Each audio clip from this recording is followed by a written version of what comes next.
who had some bad home environments and weren't able to stay in the home. And as the community needs shifted and service availability within the community shifted, Cary Home shifted as well and became a residential facility for adolescent males and females. So they are placed with us. We also have some youth who are involved with the Department of Child Services, aren't able to remain in their home. Maybe there aren't foster homes or things like that available. And they're older, 16, 17, and so they would get placed with us as well at Cary Home. So no longer an orphanage. Currently only take kids who are involved with either juvenile probation or the Department of Child Services. And then in 2008 is when we began taking girls. So prior to 2008, it was only boys, but now boys and girls. And so today our mission is to prepare adolescents for successful re-entry into the community through providing case management, treatment, educational support, family services, and behavior modification. We're a 25-bed residential facility, and so for those of you who are familiar with other residential facilities for adolescents throughout the state, we're extremely small. Other facilities have 100, 200 beds and end up having youth from all over the state. We're really small and really intentional about the kids that we accept into our program because we understand the value of giving back to your community, and we understand the value of having family involvement. And so it's not fair to a kid who may be from Jeffersonville if they get placed with us in Lafayette and are several hours away from their family. Their family's never going to be able to come visit them. We would get them started in a school where they don't have any ties, try to get them connected in a community that they're unfamiliar with. So we're really intentional about the kids that we take. For that reason, most of the youth that are placed with us are locally from Tippecanoe County. Otherwise, they're from some of the surrounding smaller counties that don't have residential facilities. So we do on occasion get some kids from Carroll County or Benton County, Fountain County, things like that. Boys and girls, ages 12 to 18. Most of them, I would say, are 14, 15, 16 are probably the most common ages that we have. Last year, we served 61 youth. So we had 61 kids throughout the year in some capacity in our residential program. We have a couple different programs. So one is emergency shelter care. That's for kids who just need a really short time frame to be out of their home until they can go back. So maybe, for example, those kids were removed from their parents' home. When Tracy and I were talking, a lot of the presentations that you have and a lot of the need in the community is related to parental substance use. And so maybe a kid got removed from their home because their parents were using drugs and alcohol. Department of Child Services is trying to locate other relatives or complete background checks, things like that, for the youth to go live with their relatives. And so those kids are the ones that would come to emergency shelter care, usually 20 days or less. And our average stay for emergency shelter care is 18 days. The other program that we have would be a longer-term residential program. So those kids who have repeatedly made some poor choices, they've been offered a number of services within the community and being allowed to remain in their home and maybe still got arrested or still having issues at school, those kids would get required to complete our behavior modification program, which we generally tell them is about a 3 to 6 month program, but the average length of stay for that is 133 days. And so they are living at Cary Home. The one misconception I think that a lot of people have about Cary Home is that those kids aren't integrated to the community, and that's not true.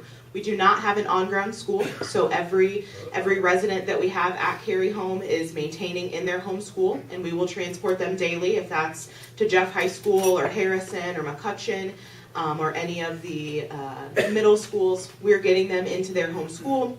We're pushing the kids to become involved in sports, to be in different extracurricular activities, things like that, and also obtaining employment. And so while they're living at Cary Home, we're trying to get them into the community and feeling a sense of connectedness to the community as much as possible.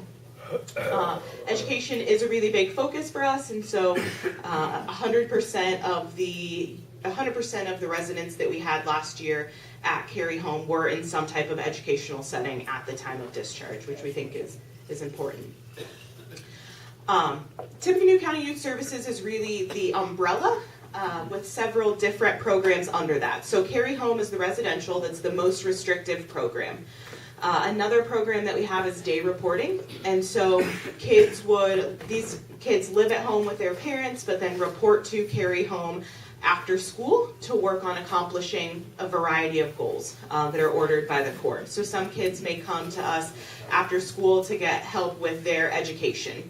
And so a lot of kids just need a quiet place to sit to do their homework uninterrupted. And so they would come to us, work on education, we would help them get organized, providing them folders, any school supplies they needed, and we have licensed teachers who serve as tutors so they could get some educational help. We have some kids who need to complete community service, and so for those youth, our staff actually have lined up community service opportunities throughout the community where we will take them, and as long as they participate and are well behaved, then they can earn community service hours through that.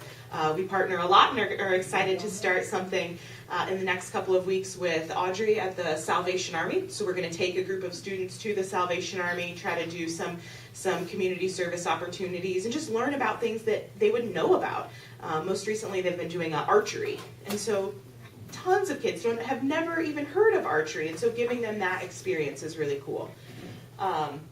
And then we also have youth who report to day reporting to get assistance in finding a job. And so we'll start at the most basic level with them, interview skills, what should you wear to an interview? Once you go and drop your application off, how do you call back and check in with the employer to make sure that they've received your application, and having those conversations with kids. We actually take them out into the community to drop off applications and help them get employment that way. So that's the day reporting program. We have some comparisons here between our 2016 and 2017 data. So last year in day reporting, we served 72 youth. 52 of them were successfully completed our program. 9 were unsuccessful and 13 were still in process at the time this data was compiled. And we're really looking at how, our ultimate goal in all of our programs is to get kids to feel connected to their community and not be rearrested. And so with day reporting, of the 72 kids who successfully completed, 50 of them were not rearrested. And then you can tell of those that were rearrested, it's most often within, the 3 to 6 months after they've participated in that program. We offer a truancy mediation program. And so if you think of residential, Cary Home residential being the most restrictive program, truancy mediation is the least restrictive. But we know that education and educational success is key to kids being successful. And so if a kid is missing school, we know that that's going to impact their education. We know that that's going to impact their ability to just interpersonal skills. And so the way that truancy mediation works, Lafayette, West Lafayette, and Tippecanoe County School Corporations can make a referral to our program for any kid K through 12 who's violated the school's attendance policy. They then are assigned a truancy mediation case manager who will follow up with them for about 6 months. So if it's a younger kid who's in elementary school, that case manager is really working with the parents to figure out what are some of the barriers to getting your second grader to school on a regular basis. If it's a junior high or a high school kid, then that case manager is working with the youth themselves, in addition to their parents, but really primarily working with the youth to try to figure out and eliminate some of those barriers to school attendance. That may be bullying, that may be they don't have a ride there, that may be, they're struggling academically, and so trying to get some testing and things like that within the school. Truancy mediation last school year served 216 kids, and 87% of those youth successfully completed the program. And for those have not recidivated, so have not continued to have truancy issues. So they would work with the program for a semester, and then we're not having ongoing truancy or attendance issues that next semester.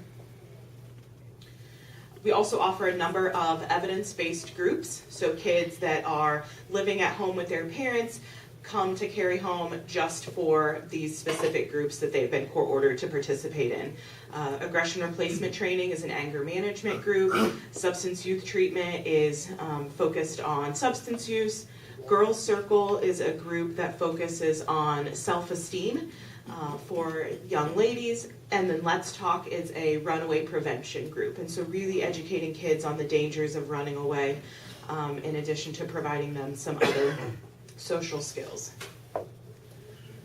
We have an intensive home-based therapy program that is housed in Cary Home. So the therapists have a smaller caseload of 4 to 6 families, but they're on call 24/7 for that family. And so the ultimate goal of that program is to prevent out-of-home placement.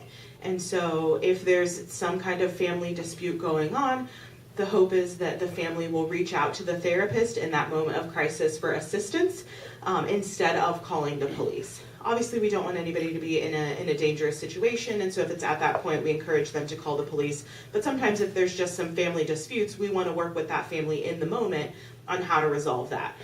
Whether that's at 6:30 in the morning as they're trying to get their kid up for school, or 11 o'clock on a Friday night, we want the families to call us and we can respond to them. And then we have a couple, so all of those services that I've mentioned so far are court ordered. And so you have to be involved with either juvenile probation or the Department of Child Services to participate in those programs. We also offer a couple different programs that do not require court involvement. And so one of those is the Safe Place program. And so I'm the coordinator for the Safe Place program, and you may have seen the Safe Place signs at all of the fire stations, or there was an article a couple weeks ago about the mall being a new Safe Place site. And so the way that Safe Place works, it's a national education and outreach program where we go around and identify various businesses and organizations in the community that are youth-friendly to serve as Safe Place sites. And so in the event that a kid was in some type of crisis situation, they're being abused or neglected, they ran away from home, they're out in the community and don't feel safe, we educate them that if you see that Safe Place sign, people in that business and organization have been trained on how to respond and how to help you. And so you can walk into the Salvation Army, you can walk directly into the fire station.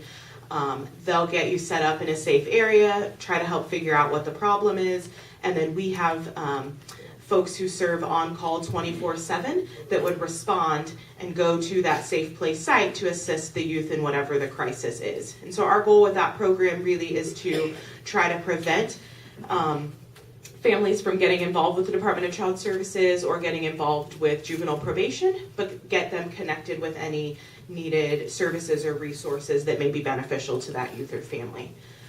Some other programs that we offer are school-based services.